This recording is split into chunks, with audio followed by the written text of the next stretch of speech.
మనకింతవరకు దర్శనాలే ఉండవు. దర్శనాలు ఎందుకు ఉండవంటే మనమే దేవుని సన్నిధికి దర్శనమేమో. ఇది కారణం ఏంటంటే దర్శనానికి ముందు మనం దేవుని యొక్క దర్శనానికి దేవునికే మనం ఏమేమో దర్శనమేమో.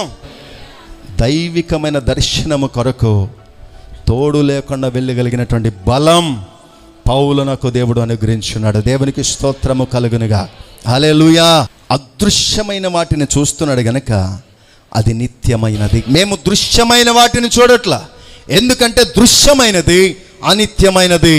అదృశ్యముగా ఉన్నటువంటి వాడిని నేను చూస్తున్నా, అదృశ్యమైనటువంటి దానిని నేను చూస్తున్నా, అందరికీ కనబడినటువంటి దానిని నేను చూస్తున్నా. అది నిత్యమైనది, నేను ఉండబోతున్నదే. దాని కొరకు ఈ చూచే కన్నులు ఎలా ఉన్నా పర్వాలేదు, బాహ్య నేత్రాలు ఎలా ఉన్నా పర్వాలేదు, ఆంతరంగ పురుషునికి ఉన్నటువంటి నేత్రములు అదృశ్యమైన వాటిని చూస్తాం. దేవునికి స్తోత్రం కలుగునుగాక.